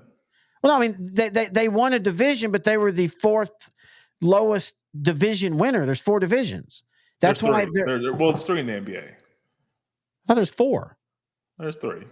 Oh. Screw everything I just said. I thought there was 4. No, what I'm saying is they scratched that because there was a couple years there where like Denver won. But they're guaranteed a playoff spot if you win a division. That was my point. Yeah, they're guaranteed a playoff spot, but I still like the fact that a division winner gets to host the first round, or in the football, they get to host the wild card round. Yeah, I don't like what the NBA is doing in that regard, but I understand why they made that change. But to go to your point, just make it 2 conferences, which they already have, no divisions, top 8 advance, top 4 seeds. Oh, I mean, what I say, I'm trying to look at this. Oh, I see what you mean. I don't want there to be divisions anymore in NBA. If the divisions are going to be your top seeds, what's the point of divisions? That's the point I'm trying to say. There was a precedence to eliminate divisions in NBA. No one even remembers that the Mavericks won the division this year. So let me ask you this. I don't think, and I'm not saying this is good. I'm not saying it's bad either. Again, I think just things evolve. Evolve. You just made up a word? I made up a word, son. Oh shit. Let's message. We gotta have a drink on the word. What is the number? Oh yeah. We gotta have a drink on the word evolute. Evolute. It's a word. I gotta text encyclopedia. I have their number somehow. Who? Encyclopedia. Oh. We're gonna But make anyway, can I finish my point? I don't Yes, think I divisions, guess. I don't think divisions mean anything in any sport anymore. Like I can remember, like as a kid, and if my dad's still listening, maybe he in that time frame felt like I do now. But like I remember as a kid, like rocking the 1985 Dallas Cowboys NFC East T-shirt. Now, yeah, I don't want that. And you know what? Back in 1985, a division winner, if they were the third seed, still had to go on the road, which I think sucks. Yeah, no, but I'm just talking about the just fan pride of winning a division. Oh, Putting yeah. a banner up for a division. That doesn't happen anymore. People don't care about that anymore. Will anybody remember that the Rangers who won a World Series did not win their division that year? No. Nobody will ever remember that story. Nope. Not even close. They'll remember the World Series win. They won't remember that they screwed the pooch in the last series while Houston swept Arizona. I don't know why Arizona stopped playing, but Because they didn't have did. anything to play for. They clinched and they were. And they decided to play in the playoffs. Yeah. Give Houston the division. But we proved them. You know, Both of them. we were thankful that it wasn't Atlanta because I don't think Texas. Again, that goes back to the thing that if I were to go back and tell 1985 Terry, the biggest thing in sports that you don't understand now, it's all about the matchups. Yep. It's all about the matchups. It's not the best team every time. Sometimes it is. Sometimes a team is so good. South Carolina this year in women's national, basketball. Stars this season, right? Possibly. They've started now. I don't even know if they've been any scores or anything, but The Stars beat Vegas. but sometimes the greatest team is so good. Yeah, they obviously do. 92 Cowboys, 93 Cowboys. But a lot of times it's simply matchups. And even you can go back to the 92 Cowboys. If Buffalo doesn't come back from Houston, I know both teams ran the same thing, sort of, but Houston was a matchup nightmare for Dallas. That Buffalo wasn't because Buffalo turned the ball over so much. And Buffalo still relied on that running game, and Dallas's linebackers are really good against the run. But what people forget is when Dallas wasn't getting pressure, their secondary and everything was good, not great. And so I don't know if they match up well if it's the Oilers in that first Super Bowl. They probably don't. Same thing if it's San Francisco and Buffalo in 90. I think Buffalo wins that game. They do. No, they do. And that is something people will probably disagree with us on that. But yeah, that Buffalo 90 team was unreal. They were very hungry. They were very determined. People forget that when they had the ball, they moved at will against the Giants. The Giants defense did not stop them. The Giants offense kept them off the field, and a missed field goal at the end of the day. Yeah, they keep Belichick's defensive blueprint in the Hall of Fame, but it's really what the offense did to keep the ball away from the Giants is the real gem. Yep. And that really shocks me that they do that because the Bills had a very high yards per play, score per minute, all that. That's, man, the NFL Hall of Fame just isn't. We're going to have to tell that story again. We're not going to now. We're going to do it in the draft because the show that we told that story on, because I'm trying to bring that back up to the forefront before the Hall of Fame game because A, I think you deserve credit, and B, if they haven't changed it yet, they did one of the most quiet jobs that anybody's ever done because you would think that would be something that would be known if they changed that. I'm still amazed that you're the only one. And I don't mean that as a knock on you. I have looked it up multiple times, and you're the only one. I just saw it. I asked the Dolphin fan next to me. I'm like, look, Don Shula won that record game in '93. I know because of Ace Ventura. Well, really, because I actually watched the game. I think I remember them beating Philadelphia 19-14. And that might be wrong, but I remember it was the '93 season, and I think they played the Cowboys that following Thursday. Yeah, that was the Thanksgiving Ice Bowl, and that was, and we already talked about that. That was kind Oh, of that'll like get a the look back in of itself one day. it'll be because it's kind of like the 70 Cardinals versus Cowboys, where one team was on the ascent. They played the Cowboys, they beat them, and then both teams went opposite directions. Yeah. It's like, it really is the same And there's situation. multiple times, not just then. We were talking about that a couple other times where the team that beat Dallas in that, oh my God, that's their big moment. The very next week they lose, Big and then, and letdown, all yeah. that. Yeah. But yeah, I just can't believe that we put that out at last year. That was kind of one of the first things we did as we started over here on this new network, and we put that out, and I really thought that would get some legs and carry it, and it didn't.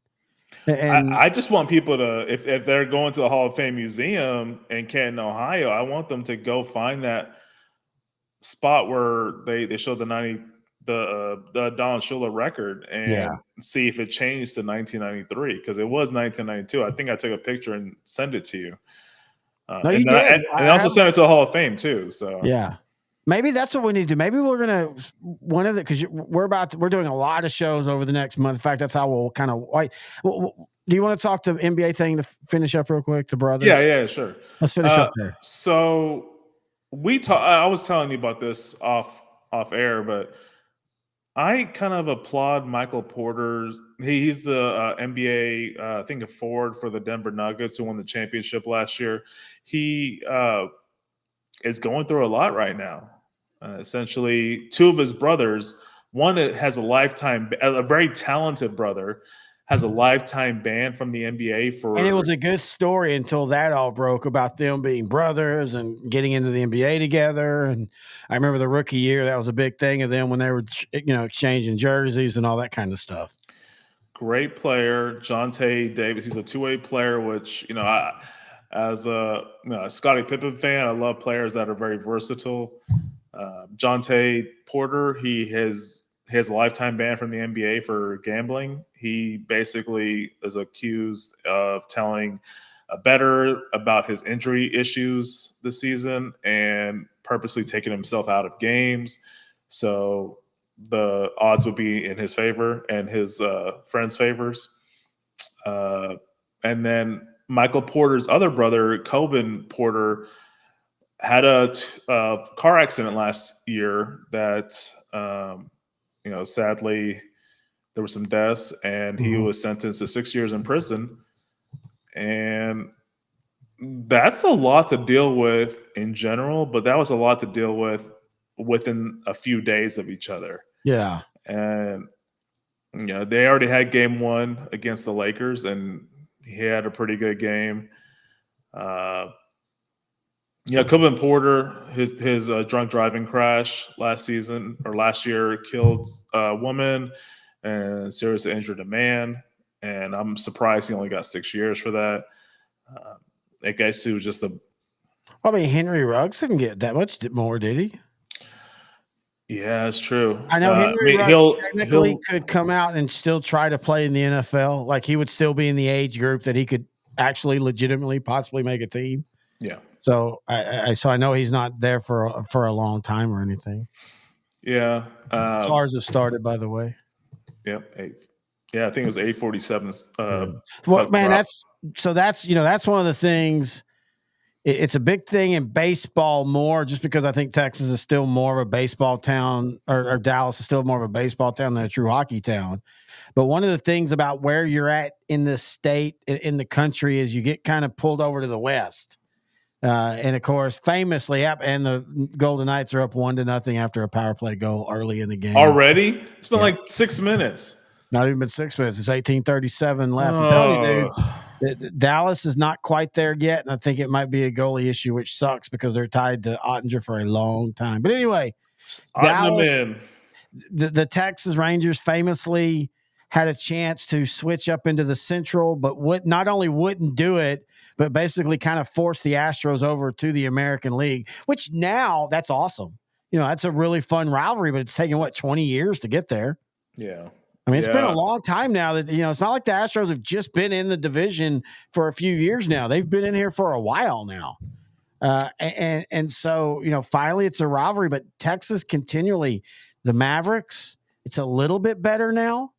because you have the Southwest Division, but like hockey and baseball, it's just really hard to catch in all these games against Golden Knight because of the East games. They're going to be really, really late, and that's tough to get your young fans to connect to the sport. That is a very good point.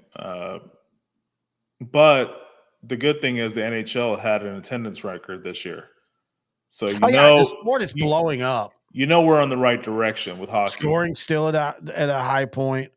Everything since that lockout 20 years ago in 2004, NHL has kind of done well. They did a good salary cap. They made it low, so the salaries were much lower back then. But now they're starting creeping up only because the money's coming in. Yep. So I like what they're doing. And I think the Stars 2020, I think that had a lot to do with helping this NHL, because everybody's sitting at home. It's hockey's literally the only live sport at the moment that's being played there for a couple weeks because the NBA hadn't quite started their bubble play, and it's really weird. I guess maybe because there wasn't enough people that know the sport, but people discredit the NBA bubble, but don't say the same thing about the NHL. The NHL bubble was even basically almost every team got into the playoffs of some kind and all that. But, the Tampa Bay Lightning were kind of like the Dodgers who finally won it in a shortened year. And the Stars. Who did they beat? The Stars. No. Who did the Dodgers beat for the World Series? Oh. Also a Tampa Bay team. The Rays. Tampa Bay. Their second time into the World Series, and both times they just had bad luck at who they played. But anyway, point is I think that the Stars grabbed a lot of people who were just kind of sitting around looking for something to watch. And like I remember they had their little something else that the Stars put together, like all the families of the Stars, because again, this is early pandemic. Yep. They went into a bubble and are completely away from their family. And so the Stars did one of those, family, we support you videos that went viral and got like 50 million views and stuff. But I legitimately think that the Stars in that magic run kind of helped kick off people going, hey, let's watch the NHL. And then the last two seasons, the scoring has been absolutely amazing. Like, it's fun to watch it. Like, the Stars can be down 3-0 in the first, and I'm like, they'll probably come back. There's a good chance they'll come back. That's fun. It's kind of crazy because it's not just scoring overall; it's like scoring individually too. Because Austin Matthews, he almost had 70 goals this year. Yep, which I had never seen since I first started watching Teemu Selanne. Yep, with the Winnipeg Jets. The old Winnipeg Jets, who are now the Arizona Coyotes, who are the Utah whatevers. Excellent. And Temu's more known for his Anaheim run than anything. Because he won a cup there. Yep. Yeah. So, I'm really excited about all this. Like, I'm seeing new stars crop up. No matter what. And by the way, this is just a unlucky matchup because Vegas is not as, we talk about that with Philadelphia and NBA. They're not as bad as their record. They just had all the injuries and everybody's back. Yeah. And I legitimately think this is a tough matchup. And I kind of feel like the Stars get upset. But I still feel like the Stars in the next 4 years win a cup. Well, just like with the Mavericks in 2007 when they played Golden State in the first round. Like, you like the fact that the Mavericks won 67 games, but as Avery Johnson said in that first round, right before the first game, Golden State matched up really well, even though they won only 42 games in regular season. Nobody not think that Don effing Nelson would not know how to beat a Maverick team that honestly kind of like this era Cowboys team where they're built to only do something so well when things are stacked in their advantage. And they didn't know how to respond. And if you ever talk about all this again, Noe, we'll find a new co-host. That year broke me like the Rangers did with basketball. No, no, it really did. Like, because it was just like, everything. Like, you just knew it. Like, I think people think that Maverick fans were stunned. We weren't. We knew. I mean, this is back when I watched, 80 games a year. No, probably 70. And I watched the crap out of them. And I really thought that they were going to respond and take that loss. And they were about to win 2 of the next 3 or something like that. Yep. And then just to know when it was finally clinched who it was just like, Well, And that then was they nice. proceed to lose in 5 games to the Jazz in the next round. Yep. A Jazz team that was like maybe 50 wins, and it was very lucky 50 wins. They were not. That team was flawed. And you and I have talked about this before. I genuinely believe in the idea that if you have a team that collapses, you're going to go one of two ways. You take that and you roll with it and you become a dynasty, or you become one of those almost shoulda, couldas. Yeah. And yeah. if you do that, you better tear it down quick because you'll be the Rangers. Collapse in 2011. It's just, I mean, that's iconic. As great as this Rangers World Series is, and yeah, it is like a Band-Aid over a lot of wounds, that still ain't forgotten. I mean, that's still a big part of World Series history. And then what they did the next 4 or 5 years where they were the best team but couldn't, for whatever reason, whether it's collapsing in season or collapsing against Toronto. I just think once you do that, if you can't get past it, you're a flawed team. And maybe that's Dallas Cowboys' problems the last two eras is they haven't tore down quick enough. Maybe that is the new what you do in the NFL. If your quarterback ain't done it by his rookie contract, it's time to move on because he's going to cost too much. Yeah, and then what do you pay him for? Like the same 6-11 record y'all have had every year. So yeah, to an extent I agree with that. I don't really see the Cowboys doing that anytime soon. I think they will soon because I think Jerry's at that age where he's handing it fully off here in the next 2 years. That might be the best thing that happens. But By the way, I don't think he does as much as people think. Anyway, I don't think he's done as much as what I think you can draw a line when drafting became consistent. That's when Jerry Jones stopped being. But if he has a presence, if he's doing the interviews, he's still running things. To me, that's you have to have a face of the franchise, and he chooses to still be that since 1989, for better or worse. Yeah, 35 years going, he is the face. But I mean, does he choose it, or is the media just assigned it to him? Nothing's stopping him from. He could always just not appear in front of the media.